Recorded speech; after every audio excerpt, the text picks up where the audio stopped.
하나님 말씀은 요한계시록 6장 3절과 4절입니다. 둘째 인을 떼실 때 내가 들으니 그 둘째 생물이 말하되 너는 오라 하니 이에 다른 붉은 말이 나오더라.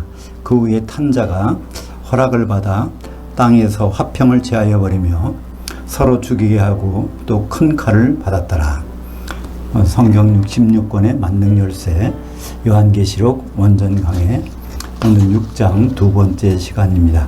전쟁 아닌 붉은 말 탄자 복음의 찰고머리 마귀란 제목으로 말씀을 나누겠습니다. 유일하게 그 두루마리를 떼실 분은 바로 어린 양 예수 그리스도신데 그거를 떼는 장면이 이제 6장에 들어가서 첫째인, 둘째인, 셋째인에서 마지막에 여섯째인까지가 6장이 나옵니다. 첫째인, 둘째인, 셋째인, 넷째인은 흰 말, 탄자와 붉은 말, 검은 말, 청황색 말. 그 탄자를 일반적으로 요한계시록을 강의하는 아마 90% 또 훨씬 많게는 이것을 탄자가 적그리스도다. 붉은 말 탄자는 전쟁, 마지막 때의 전쟁. 검은 말 탄자는 기근, 청황색 말 탄자는 전염병. 일반적으로 교회에서 이렇게 단정을 지어놓고 설명을 합니다. 그러니까 이렇게 되면은 이 요한계시록의 내용이 전혀 다른 데로 가버리죠. 왜 이렇게 됐냐면은 요한계시록은 마지막에 있을, 주님이 오실 마지막에 있을 것을 기록한 책, 종말론에 대한 걸 기록한 책이라고 생각하기 때문에 그런데 사실 요한계시록은 그게 아니죠. 처음에 1장이 나온 것처럼 내가 본 것과 지금 있는 일과 장차 될 일을 기록하라 했으니까 요한계시록은 초대교회부터 7년 환란 때가 교회 시대의 내용들 그리고 주님이 오실 때 그때의 내용 그것이 바로 지금이죠. 공중에서 인자와 교회가 만나는 그 시점이 사도 요한이 기록할 때는 그게 지금입니다. 그죠? 그때까지 본 것은 영적으로 여행하면서 보았던 것이고 그 다음에 그 이후의 것 그렇기 때문에 요한계시록은 초대교회부터 천년왕국 그 다음에 백보자 심판 그 다음에 새 예루살렘까지 모든 내용이 다 기록된 거지 어떤 종말로 한날을 기록된 게 아니라는 겁니다. 그렇기 때문에 이 모든 내용은 우리가 맨 처음에 두루마리에 처음 시작할 때는 뭐부터 있어야 됩니까? 바로 초대교회 예수님이 부활 승리를 하셔서부터 복음을 선포하신 내용이 시작이 돼야 되죠. 그죠? 그래서 그런 내용들이 쭉 들어가서 마지막에 청황색 말 탄자가 이것이 이제 적그리스도가 등장하는 내용인데 이것을 여기를 적그리스도라고 하니까 그 뒤에 내용이 당연히 틀리는 거죠. 그죠? 맞지 않는 겁니다. 근데 그것을 우리는 쉽게 할 수 있어요. 흰말 탄자는 백마 탄자입니다. 그죠? 백마나 흰말이나 똑같습니다. 헬라어로는 똑같아요. 근데 요한계시록에서 같은 요한계시록, 같은 요한이 기록한 요한계시록인데 거기서 백마가 누구냐 하는 것이 요한계시록 19장 11절에 거기서 백마 탄자가 나옵니다. 그 백마 탄자는 누구나 심판하신 예수님이라는 것을 누구나 거기서 의견이 갈리는 거 없습니다. 그럼 거기 백마 탄자가 6장에서의 백마 탄자와 똑같은 글자인데 왜 그것을 적그리스도라고 하느냐 하면 19장에서는 왕관을 썼는데 6장에서는 면류관을 썼다고 그래서 예수님이 이기려고 어디 경기에 나가서 이기려고 하는 분이냐 예수님은 왕이신데 종말론을 다룰 때는 이미 왕이신데 그런 생각이다 보니까 이거는 백만은 탔지만 왕관이 아니라 다른 걸 썼다. 그래서 적그리스도라고 보고 있는 것입니다. 그렇게 어떤 분이 한 사람이 이렇게 보니까 다 그것이 통일되어 버렸어요. 근데 그것은 절대로 적그리스도가 아닙니다. 오히려 짐승은 적그리스도는 면류관을 안 쓰죠. 왕관을 씁니다. 요한계시록 13장에 보면 이제 거기에 바다에서 올라오는 짐승이 면류관이 아니라 스테파노스가 아니라 왕관을 썼더라 그랬습니다. 그리고 예수님은 요한계시록 14장에 보면 금면류관을 쓰셨어요.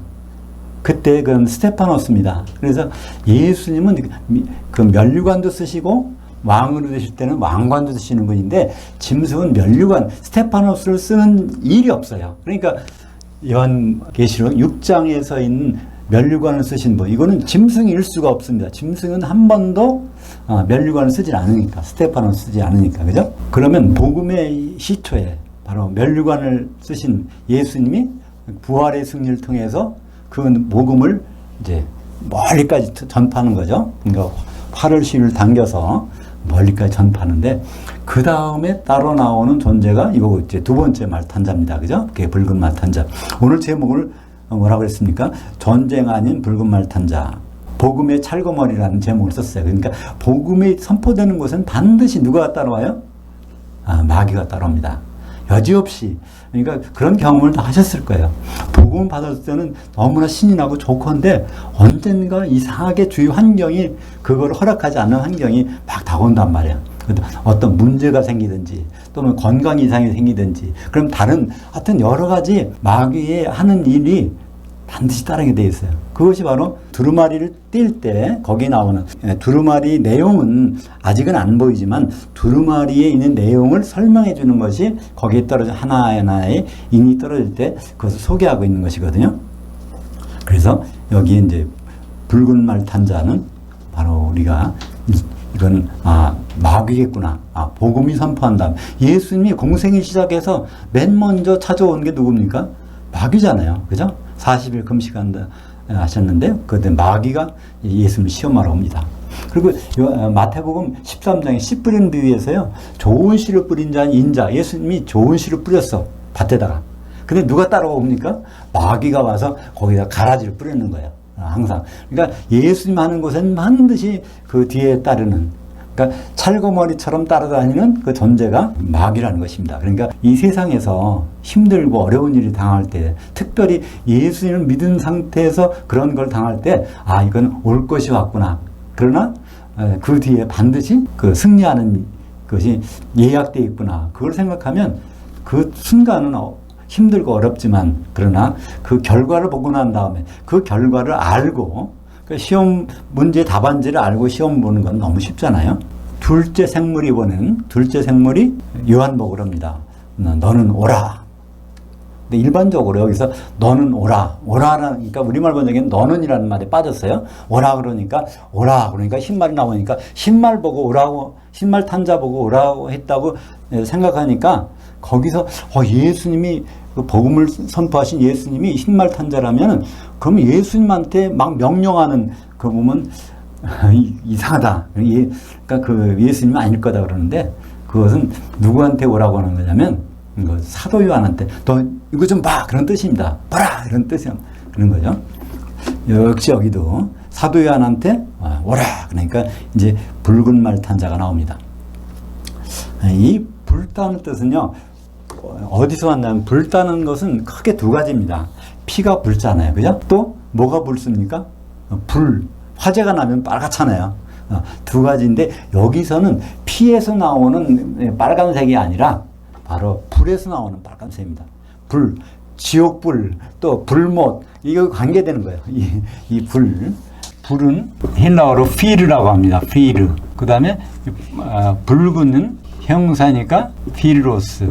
그래서 붉은 말탄자, 그러니까 불과 같은 그런 색과 관계가 있습니다. 근데 요거와 같은 색깔로 한 존재가 나와요. 요한계시록 12장 3절에 하늘에 또 다른 이적이 보이니 보라 한 큰 붉은 용이 있어 머리가 7이요 뿔이 10이라 그 머리에는 7 왕관들이 있는데 여기 용이 바로 우리는 이 다음부터 12장, 요한계시록 12장 3절 이후에는 그냥 용이라고 해서 용. 근데 이 용이 맨 처음 나올 때 여기서 붉은 용이라고 해요. 붉은 용. 불 색깔을 하고 있는 용이 여기 등장합니다. 그래서 성경에서는 여기밖에 요 표현이 없어요. 불 색깔한 용. 근데 붉은 그 불 색깔의 말을 탄 자가 나와. 그래서 이것은 바로 공통점, 아주 유일한 두 개의 공통점을 알고 나옵니다. 근데 그래서 과연 붉은 용과 붉은 말탄자 어떤 관계가 있는가? 근데 그것이 요한계시록 12장 9절에 설명이 됩니다. 같이 읽어볼까요? 큰 용이 내어 쫓기니 그 옛뱀 곧 마귀라고도 하고 사탄이라고도 하며 온 천하를 꾀는 자라. 그가 땅으로 내쫓기니 그의 천사들도 그와 함께 내쫓기니라. 여기에 처음으로 이 에덴 동산에서 하와를 유혹하던 그 뱀이 누구인지를 여기서 공개가 됩니다. 성경 어디에도 그게 없어요. 창세기에서 어디에 사탄이 있고 마귀가 있습니까? 안 나와요. 단어조차 없어. 그 뱀이라고 한 다음에는 단어조차 없는데, 여기에서 그 뱀, 창세기 에덴 동산에서 있던 그 뱀이 바로 사탄이고 마귀고 결국은 용이라는 것을 설명해 주고 있습니다. 그러니까 요한계시록이 없다면 사실은 성경 전체를 이해할 수 없어요. 추측만 하지, 그죠? 만약에 요한계시록 12장 9절이 없다면 어떻게 뱀이 사탄인지를 알 수 있겠어요? 그냥 추측만 할 따름이지. 근데 여기 요한계시록을 보니까 그것이 바로 옛 뱀, 에덴 동산에서 활동하던 그 뱀이 바로 용이라는 것을 알 수 있고, 그것이 마귀고 사탄이라는 것을 우리는 확실히 알 수 있습니다. 그래서 마귀는 원래 이름 자체가 이간자예요. 이간자. 디아볼로스. 디아는 가로지른다. 볼로스는 쐐기 박다. 그러니까 가로지른 다음에 다시는 붙지 못하게 하는 거예요. 책이 이렇게 새 책을 사면은 이렇게 펼쳐볼 한 이게 접혀지지 않아요. 도로. 근데 그거를 접혀지지 않으려면 이렇게 쐐기를 딱 박아놓으면 이게 접혀지지 않는단 말이에요. 그죠? 역할. 그러니까 반드시 분리시키는 역할이 바로 마귀의 이름값입니다. 그러니까 마귀 하는 일 생각해 보면 복잡하지 않아요. 하나님과 우리 사이를 떼어놓으려고 하고, 그죠? 그리고 사람과 사람 사이를 떼어놓으려고 하고, 또 우리도 이 몸에는 영혼과 육체가 긴밀히 연결이 돼야 되는데 그걸 잠깐 분리시키니까 그걸 의학적 용어로는 질병이라고 하잖아요, 그죠? 이게 같이 연합이 돼야 되는데 그 역할을 바로 마귀가 하는 것입니다. 근데 그것을 합치는 역할, 그건 누가 하죠? 하나가 되게 하는 것, 바로 성령의 역할인, 그건 마귀 역할과 성령의 역할은 극과 극인 것을 알 수 있습니다. 근데 6장 4절에 보면 그 후에 탄 자가 허락을 받아. 그러니까 이 붉은 말 탄 자, 그러니까 결국 이 마귀는 자기가 마음대로 하는 것이 아니에요. 하나님이 허락을 해줘서 그 일을 하고 있는 거예요. 마귀하고 예수님하고 싸운다, 그렇잖아요. 하나님이 허락하신 범위 내에서. 그건 예를 들어서 욥기에도 그렇잖아요. 욥은 하나님께 허락을 받아서 욥을 뭐 재산도 없애고 그 자녀들도 다 없애버리고 다 이게 몸도 다 이렇게 헐어서 그 이혼까지 하게 되는 그런 건 다 허락을 받아서 한단 말이에요, 그죠? 그것처럼 우리에게 어떤 마귀의 공격이 닥친다고 할 때 이것은 그냥 무효한 있는 것이 아니에요. 허락을 받아서 허용된 범위 내에서 그런 일을 하고 있는 것입니다. 그것을 알고 있는 것과 모르고 있는 것은 천양지차예요, 그죠? 우리가 심지어는 우리가 마귀의 공격을 받아서 죽을 수도 있어. 그럼 거기서 끝난다면 이건 말이 안 되잖아요. 우리는 나를 사랑하시는 내가 죽다니. 근데 죽음 이후를 보장하시는 분이 있단 말이에요, 그죠? 스테반님 돌을 맞고 죽어가면서도 얼굴이 해같이 빛날 정도로 있는 것은 그 다음의 일들을 알기 때문에 그런 거예요. 그걸 모른다면 그럴 수가 없잖아요, 그죠? 근데 그 허락을 어떻게 받았냐면 창세기 3장 14절에 그 허락이 나옵니다. 여호와 하나님이 같이 보죠. 여호와 하나님이 그 뱀에게 이르시되 내가 이렇게 하였으니 내가 모든 가축들과 들의 모든 짐승보다 더욱 저주를 받아 배로 다니고 살아있는 동안 티끌을 먹을지니라. 너는 티끌이니 티끌로 돌아갈 것이니라 하시니라. 아담이 결국 졌죠. 사실 아담이 마귀의 공격, 뱀의 공격에서 이게 진 건 아닙니다. 그죠? 하와가 진 거죠. 유혹을 받아서 하와가 졌는데 이 아담은 누구의 모형입니까? 예수님 모형이에요. 그러니까 아담은 예수님 모형이고, 그럼 하와는 누구의 모형이죠? 교회 모형입니다. 그죠? 그러니까 그 교회와 이 하나가 되려고 하는 그런 생각 때문에, 그게 하나님 뜻인 것을 알기 때문에, 그래서 선악과를 먹은 거예요. 그죠? 그러나 여하튼 그런 관계가 설정된 그런 관계가 나왔기 때문에, 그것은 마귀의 일이 일단은 승리한 것처럼 보입니다. 그래서 마귀는 결국 어떤 권세를 줬어요? 살아있는 동안, 살아있는 동안이라는 뜻은 활동할 수 있는 동안. 마귀는 언제까지 활동할까요? 무저갱에 들어갈 때까지 활동합니다. 그죠?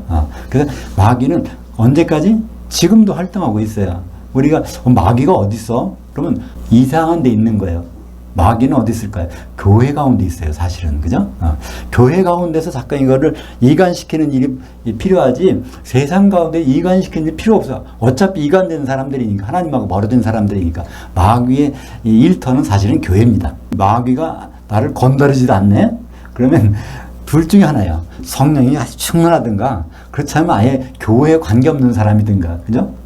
그 신약 교회가 생기기 전에 예를 들어보면 누가복음 16장에 나오는 그 부자잖아요.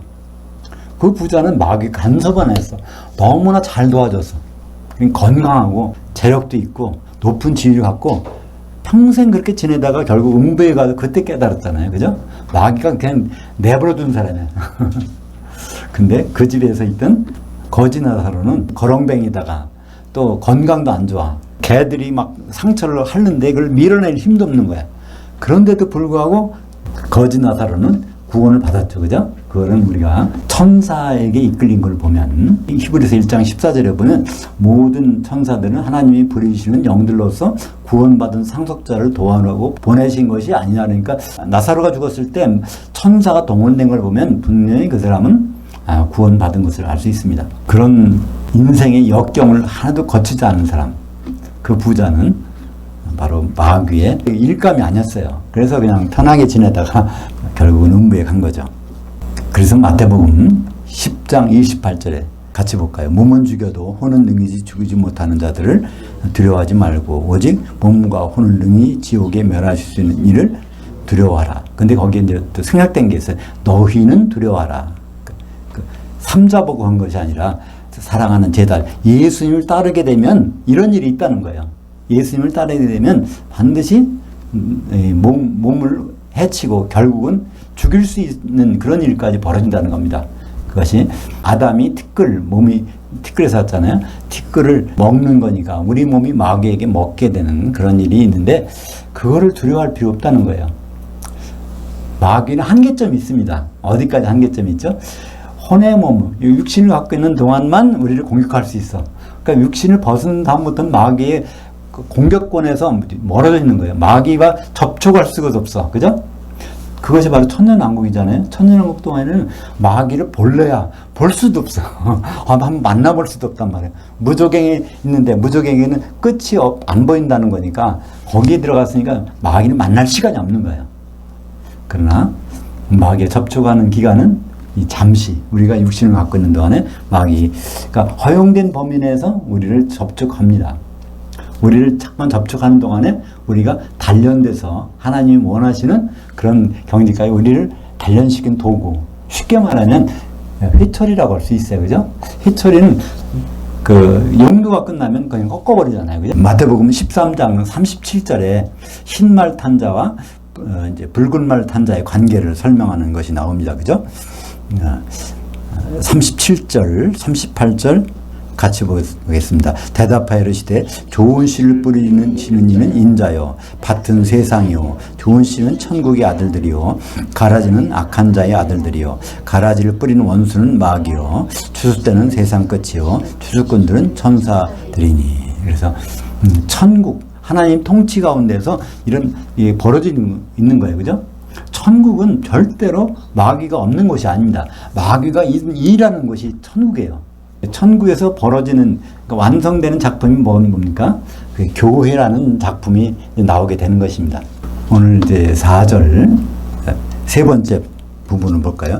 땅에서 화평을 제하여 버리며 마귀 붉은 말 탄 자 마귀가 하는 일은 땅에서 화평을 제하여 버린다고 그러는데 이 땅은 요한계시록에서 1장 5절에 등장하는 거죠. 5절 땅의 왕들의 머리가 되신 예수 그리스도. 근데 예수 그리스도는 교회의 머리라고 그랬으니까 이 땅은 바로 교회라는 것을 알 수 있습니다. 그러니까 교회에서 화평을 이간시키는 일을 한다는 거예요. 교회에서 이간시키는 일. 그러니까 마귀의 일터는 교회라는 것을 알 수 있습니다. 그죠? 세상에서 그러니까 사람들을 이간시키는 것이 아니에요. 오히려 더 잘 될 수도 있어. 그죠? 세상 사람들. 이 교회와 다른 일을 하는 사람들을 더 그 일이 잘 될 수 있도록 도와줄 수 있지만 땅에서는 화평을 제하는 것. 그 화평이라는 단어가 에이레네입니다. 에이로라는 단어는 이거는 하나 되다 연결하다는 뜻인데 연결하다. 에이로라는 것은 이렇게 끊어진 것을 이렇게 하나가 되게 하는 거, 묶는 거예요. 이렇게 된 것을 이게 붙이는 거. 이것을 에이로라는 건 동사, 에이레네라는 것은 명사입니다. 그죠? 하나가 되는 것. 그러니까 하나가 되는 것, 하나가 되게 하는 것, 이것을 번역할 때 우리는 화평, 평화, 평안, 뭐 이렇게 평강, 이런 다 여러 가지 단어로 해놨는데 이거는 한 단어입니다.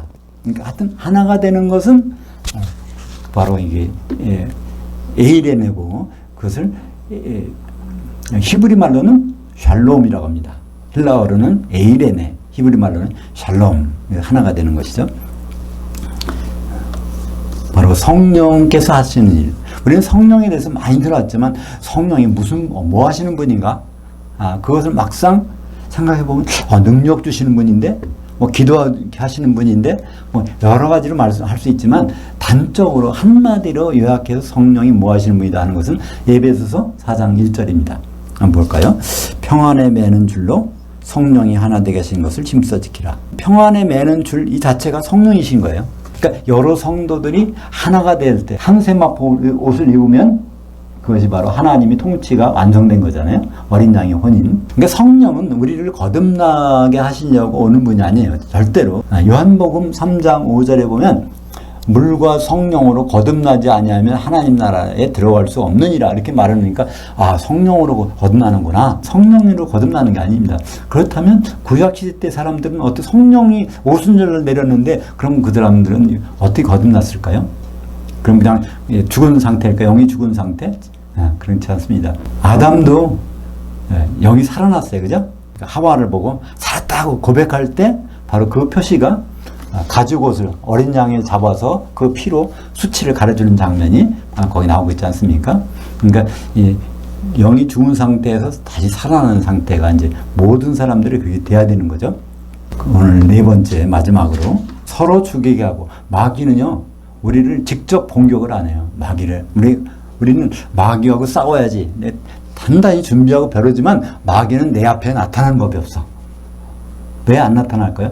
마귀의 전략은 우리하고 싸우는 게 아니라 서로 죽이게. 그러니까 마귀는 상관자예요. 누구를 죽여요? 성도들끼리 서로 싸우게 하는 거예요. 같은 성도들끼리 서로 싸우고 죽이게 하는 거예요. 그게 마귀 일입니다. 그래서 마귀는 뭐를 가졌어요? 긴 칼을 받았더라. 큰 칼. 그러니까 뭘 해도 기간시킬 수 있어요. 아무리 큰 거라도. 그러니까 우리가 그 수박을 이렇게 자를 때 보면 과도칼, 조그만 칼로는 수박을 자를 수가 없잖아요. 좀 칼이 길어야 이걸 통째로 자를 수 있죠. 그죠? 근데 이게 큰 무리를 이루면 조그만 칼로는 자를 수 없어. 그러니까 어떤 물체든지 어떤 사람이든지 어떤 집단이든지 어떤 교회든지 다 자를 수 있는 그 큰 칼을 받은 것이 마귀입니다. 성경에서 칼은 두 종류가 나오는데요. 칼이 마카이라, 롬파이아가 나옵니다. 롬파이아. 이 청황색말 탄자에게는 롬파이아가 주어져요. 근데 붉은말 탄자에는 마카이라. 이건 그냥 개인용 칼입니다. 근데 이 롬파이아는 전쟁 무기를 뜻합니다. 전쟁 무기. 붉은말 탄자가 칼을 가져서 전쟁이라고 그러는데, 마지막 때 전쟁이 많이 난다고 그러는데, 이것은 붉은말 탄자는 마카이라를 갖고 있는데, 마카이라를 이간시키는 칼인데 그것이 전쟁용 칼, 롬파이라를 오해하고 있기 때문에 붉은말 탄자는 바로 전쟁이다.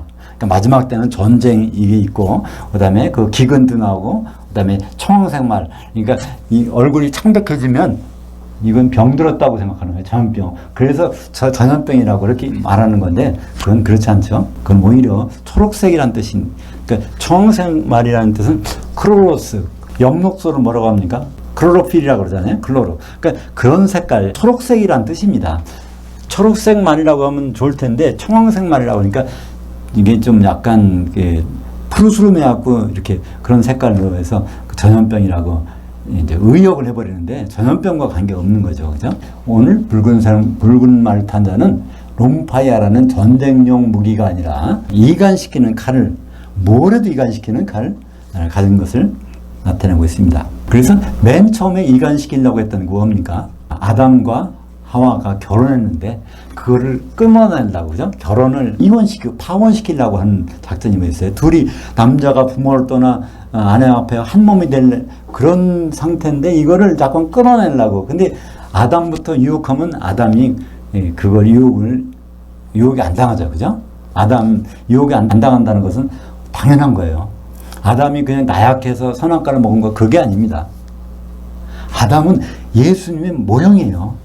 그걸 선악과를 자기가 적극적으로 먹을 수가 없는 분이란 말이에요. 근데 왜 먹었을까요? 부인과 이혼 안 하려고, 파혼 안 하려고. 그러니까 부인과 같은 길을 가려니까 할 수 없이 선악과를 먹고 죽는 길을 택해서 갔던 것입니다.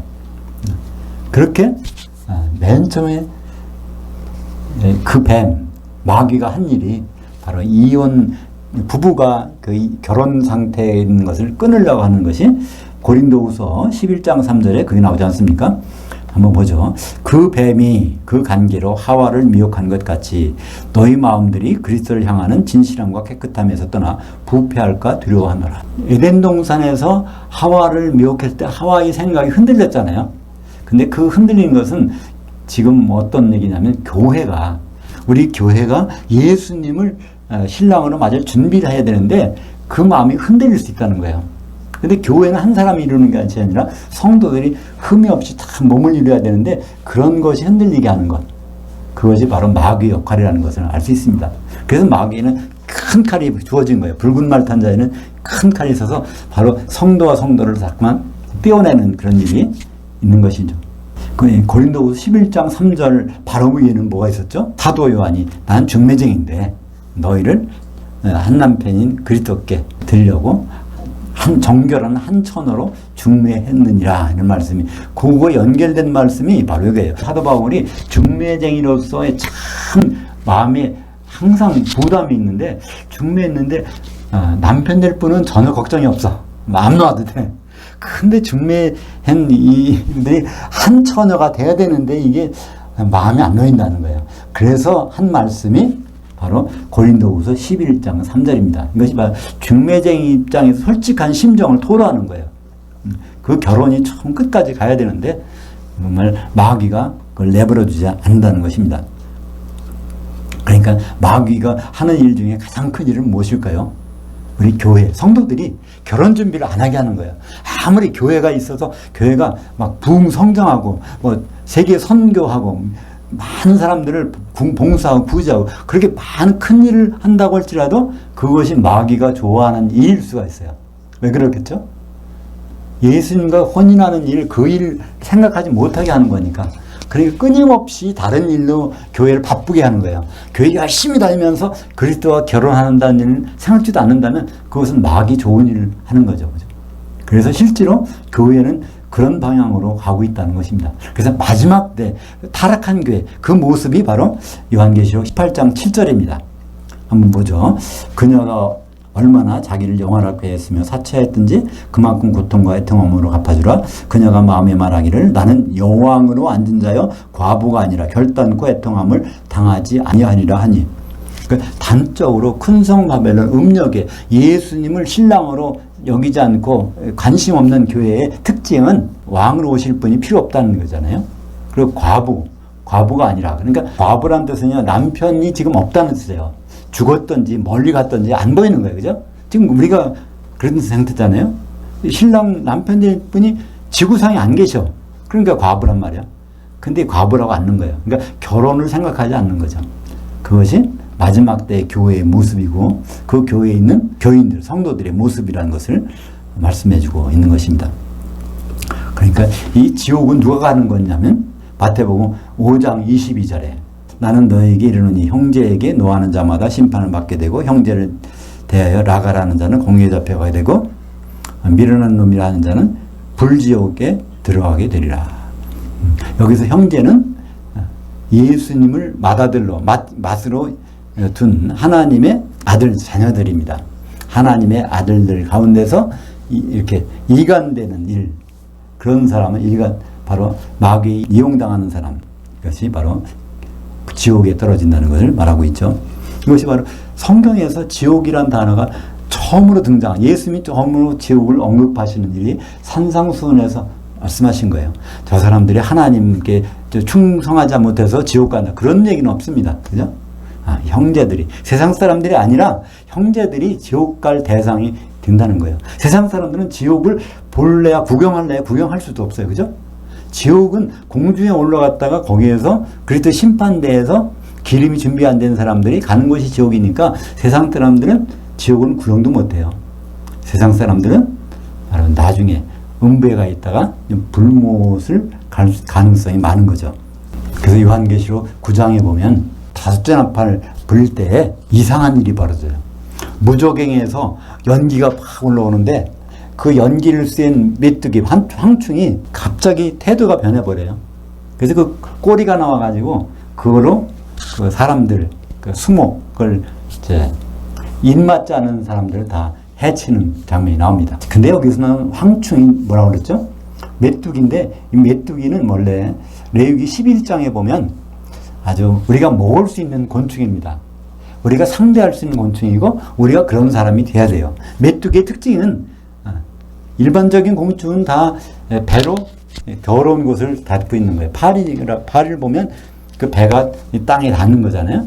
근데 메뚜기는 일단은 그렇게 하지만 뒷다리가 있어가지고 언제든지 하늘로 향할 수가 있어. 우리가 육체를 갖고 사는 동안은 세상에 발을 딛지 않고 살 수 없습니다. 발을 딛고 있어요. 그러나 뒷다리가 있다면 언제든지 우리는 하늘 향해서 땅을 이탈해서 하늘로 올라갈 수 있는 것입니다. 근데 이 황충은 신약시대의 성도들입니다. 근데 같은 성도인데 여기서 연기 센 사람들이 변한 성도가 됐어요. 그것은 성도가 쉽게 말하면 귀신 들어갔다는 얘기입니다. 무조갱에서 나오는 것이 뭐죠? 무조갱에서는 귀신이 나와요. 그죠? 그러니까 무조갱에 들어가는 것이 귀신이니까 누가복음 8장 31절에 보면 거라사 지방에 예수님이 가셨는데 군단 귀신 들린 그 사람이 예수님을 알아보잖아요. 그 동네에서는 예수님을 알아보는 사람이 없는데 딱 예수님을 알아봐. 귀신같이 딱 맞춰요. 그죠? 그러면서 하는 말이 아직 때가 안 됐는데 왜 우리를 무조갱에 보내시려고 하십니까? 그런 말 거기서 하는 거 있어요. 그러니까 귀신들은 자기가 어디 가는지를 알고 있습니다. 그래서 요한계시록 9장 3절에 보니까 이 연기, 무조갱을 열었더니 연기가 나오는 거야. 근데 이것은 사도 요한이 본대로 썼기 때문에 내가 본 것과 들은 것을 기록하라고 했으니까 사도 요한은 거기다 귀신이라고 해석할 수가 없어요. 요한계시록은 해석을 기록한 것이 아니야. 보이는 것, 그러니까 보이는 것이 연기가 보여. 근데 사실은 그 연기는 무조갱에서 났으니까 귀신이고 그것이 성도들 속에 들어간 것을 알 수 있습니다. 그래서 어제까지는 성령 충만 성도였는데 갑자기 오늘 보니까 이상해서 나를 찔러. 자꾸만. 그래서 이간시키는 그런 일을 하고 있는 것을 볼 수 있습니다. 그래서 5달 동안, 그러니까 전삼년단 마지막 6개월에서 5달 동안 괴롭히는 장면. 죽을래야 죽을 수가 없더라. 괴로움은 당하는 거예요. 그 마지막 한 달 남겨놓고는 짐승이 우상이 세워지면서 이제 후 3년반으로 들어가는 거죠.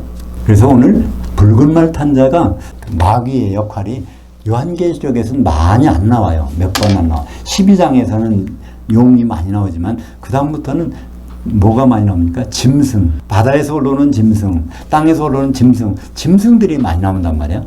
근데 이것이 바로 용과 짐승과 거짓 선지자, 이것이 밀접하게 활동하고 있는 것이 요한계시록 전체에서 벌어지는 일입니다. 요한계시록 12장 13절에 보면 그 용이 자기가 땅에 내쫓은 것을 보고 그 남자를 낳은 그 여자를 박해하는지라. 요한계시록 12장은 해를 옷 입은 여자가 있어요. 발에는 달이 있어. 해는 예수 그리스도, 그 달은 사도들, 그죠? 사도들 위에 세워진 교회니까 이것은 이 여자는 7교회를 태동하는 모교회입니다. 그죠? 모교회. 거기서 이제 7개의 교회가 나오는데 그 교회를 핍박하는 거예요. 마귀가 용이 돼서 자기 땅으로 내쫓긴 것. 땅은 교회죠. 그죠? 요한계시록 13장에 보면 바다에서 올라오는 짐승. 그러니까 요한계시록에서 바다는 크게 2가지 뜻이 있죠. 바다는 세상을 의미합니다. 일반적으로. 근데 요한계시록 15장 2절에서 처음으로 불이 섞인 유리바다라는 말이 단어가 나와요. 그 다음에 15장의 2절에 그 나온 다음부터 그 다음에 그 바다 하는 것은 요한계시록 18장에 보면 거기 큰 성 바벨론이 그 바다에 던져지고 요한계시록 20장 13절에 보면 그 바다에서 죽은 자들 내어주네. 그게 바로 지옥이죠. 거기서 내어주는 게 나와요. 그다음 요한계시록 21장 1절에 보면 그 바다도 있지 않더라. 그래서 그 불 섞인 유리바다, 지옥도 그 다음에는 없어요. 새 예루살렘이 나올 때는 지옥도 없어진다는 것이죠. 근데 여기에는 요한계시록 13장에는 그 불 섞인 유리바다가 아니고 세상을 의미하는 바다입니다. 그러니까 세상에서 올라온다고 됐으니까 세상 위에 있는, 지배한다는 뜻이죠. 이 세상을 지배하는 강력한 지도자가 나오죠. 정치적인 지도자가 나오는데, 그 요한계시록 13장 11절에는 땅에서 올라오는 짐승이 나와. 땅이라는 것은 교회 위에 있는 통치하는 그 지도자, 그러니까 교회의 지도자, 총회장이 될 수도 있고, 그 높은 사람이 될 수도 있고, 교회 연합회 회장이 될 수도 있고, 아주 그에서 교회에서 가장 최고 우두머리가 바로 이 거짓 선지자가 돼가지고 짐승과 더불어서 이제 성도들을 다루는 그런 일이 벌어지게 됩니다. 근데 거기에 13장 2절에 보니까 큰 권세를 그에게 주었더라. 그러니까 용이 자기가 하는 게 직접 하는 것이 아니라 짐승에게 권세를 주어서 짐승을 통해서 하는 것을 볼 수 있습니다. 그 다음에 13장 11절에 보면 그 다음에 거짓 선지자, 땅에서 올라오는 짐승, 이 거짓 선지자는 용과 같이 그렇게 말을 하는 임무를 받은 것이죠. 마귀도 꼭 마귀와 짐승과 거짓 선지자가 이 7년 환란 기간 동안 같이 활동한다는 것을 이제 요한계시록 16장에 이제 자세히 기록되어 있습니다. 거기에 보니까 새 더러운 영들, 용의 입과 짐승의 입과 거짓 선지자 입에서 나오니 요한계시록 16장에 보면 세 개의 영적 존재가 합동으로 공조해서 활동하는 것을 보여주고 있습니다. 그 요한계시록 16장 15절에도 결국 그렇게 해서 아마겟돈 전쟁이 일어나는 거예요. 아마겟돈. 그러니까 아마겟돈이라는 뜻은 이게 구약의 히브리말에서 온 건데요.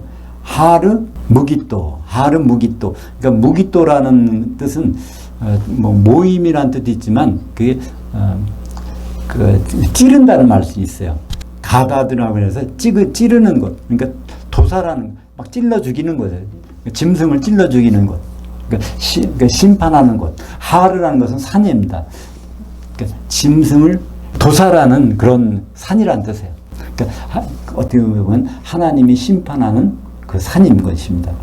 그리고 다시 보면 그리스도의 심판대라고 우리가 볼 수 있는 것입니다. 결국 최종적으로 거기에 왕들을 다 모아서 동방에서 오는 왕, 또 이 천하 온 거주지에서 오는 왕, 그들을 한 번에 모여서 결국 심판하는 자리, 그것이 바로 그리스도의 심판대라고 볼 수 있습니다.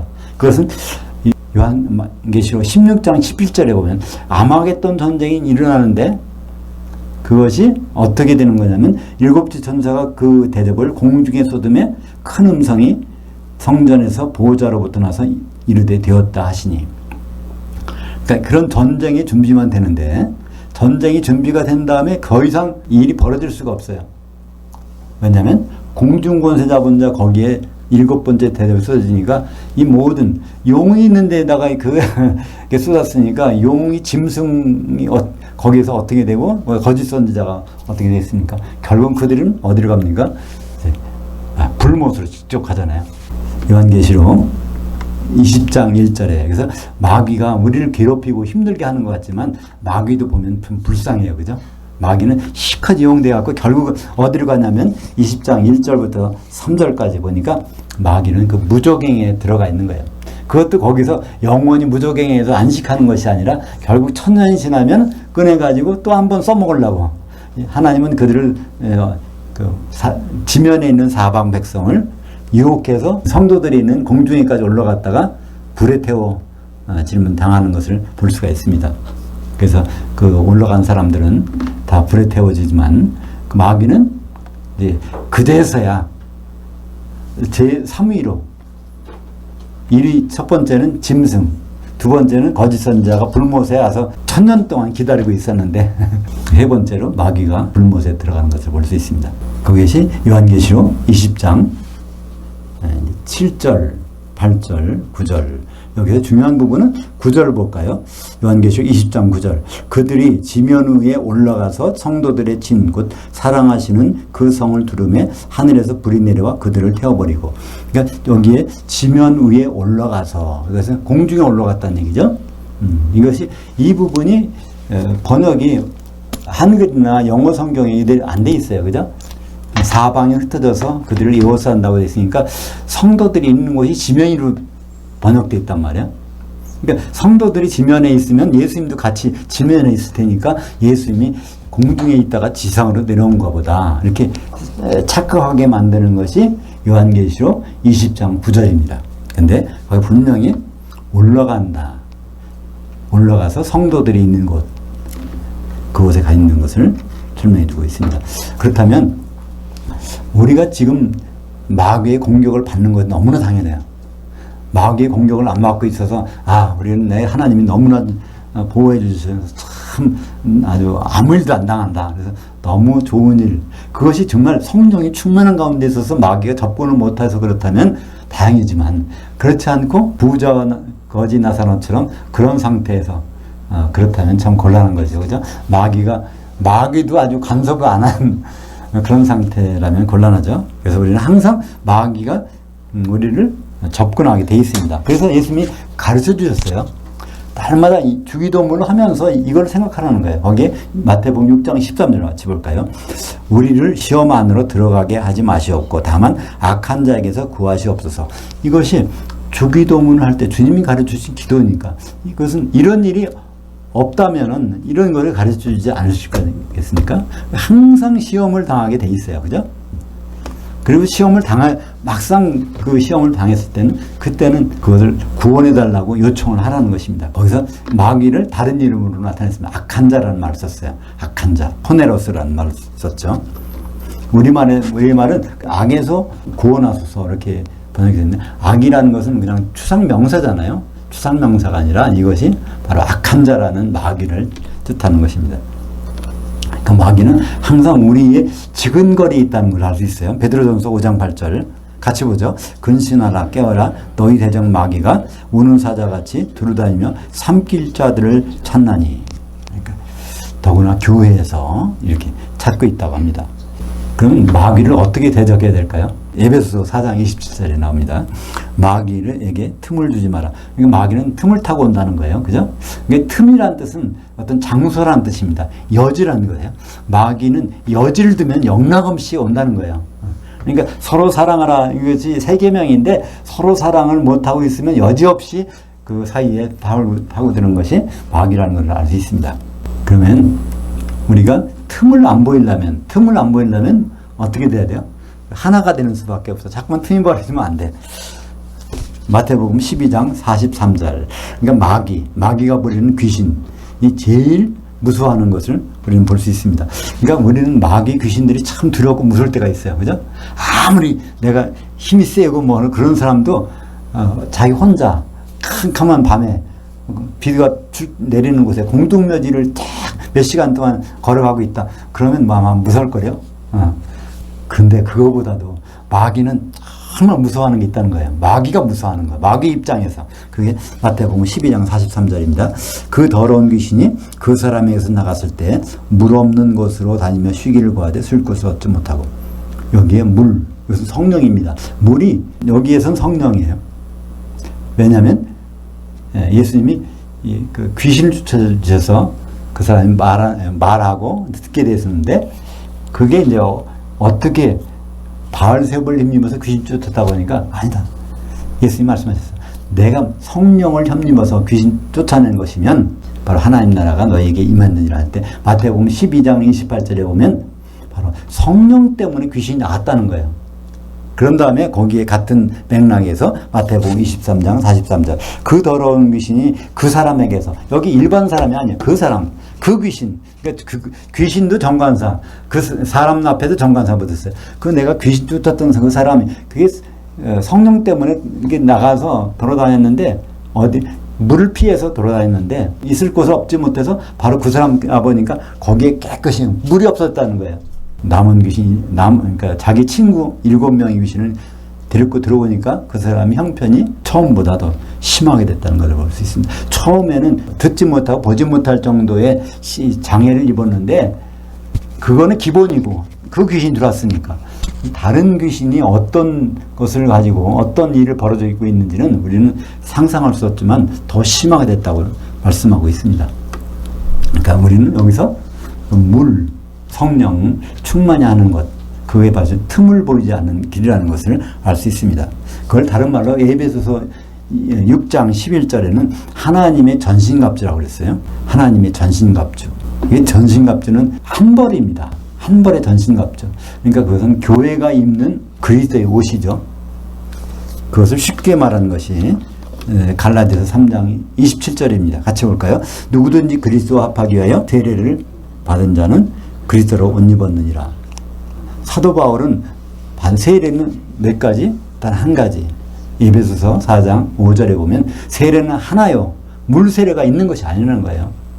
한 시대에는 세례 요한 때는 물 세례지만은 세례 요한 지나면 그리스도 바로 오신 다음부터는 성령 세례밖에 없고 그 다음에 성령 세례가 끝난 다음에는 뭐가 있죠? 불 세례. 세례는 잠기는 거니까 성령이 안 잠긴 사람들은 지옥불에 잠겨 있는 상. 천년 동안 성령 세례를 받은 자는 그것이 그리스도로 옷 입고 있는 것. 그리스도로 옷 입고 있으니까 여지 틈이 안 생기는 거예요. 마귀가 어떻게 틈을 보이려 해도 성령의 옷, 그리스도의 옷을 입은 상태. 그러니까 성도들이 서로 교통한다는 것이 얼마나 중요하고 필요한 것인지를 우리에게 말씀하고 있습니다. 데살로니가전서 5장 19절에 보면 그래서 성령을 섬멸하지 말라. 성령이 충만한 상태니까 이 명령을 주신 거죠. 섬멸하지 말라. 계속해서 유지가 되는 것을 말씀하고 있습니다. 그래서 성령이 유지가 되려면 무엇이 필요할까요? 우리가 성령이 유지가 되는지 안 유지가 되는지를 아는 방법이 있어요. 그것이 바로 사랑이 있는지, 그것도 세상 사랑이 아니라 아가페 사랑이 나타나고 있는지, 우리 가운데서 아가페 사랑이 나타나고 있다면 그것은 성령이 공급되는 거예요. 아가페 사랑은 성령을 통해서만 주시는 사랑. 그러니까 수도꼭지에서 물이 나오는 것은 바로 그것이 수도관과 연결되기 때문에 나오잖아요. 로마서 5장 5절에 보면 바로 아가페 사랑은 뭘 통해서 나오는지를 우리에게 말씀해 주고 있죠. 소망이 우리를 부끄럽게 하지 않냐면 우리에게 주신 성령으로 말미암아 그 하나님의 아가페 사랑이 우리 마음에 부은 바 됨이니. 그래서 우리는 성령이 충만한가 아닌가 그것을 볼 때 우리에게 아가페 사랑이 있는가. 혼자는 아가페 사랑이 있을 수가 없어요. 그죠? 성도들 간에 공간적으로는 아니지만 항상 교통하는 관계에 있을 때 성도들 간에 그 사랑이 유지가 되는 것입니다. 그래서 예수님은 다른 거 다 필요 없고 나 십자가에서 다른 거 다 해결할 테니까 너희들이 이것만 해. 그래서 세 계명을 주셨어요. 그죠? 613개의 계명이 있었는데 그건 다 내가 알아서 할 테니까 너희들은 세 계명만 지키라. 근데 그 세 계명이 쉬울 것 같지만 굉장히 힘들어요. 성령이 아니고서는 불가능한 거예요. 그죠? 한번 읽어볼까요? 요한복음 13장 34절.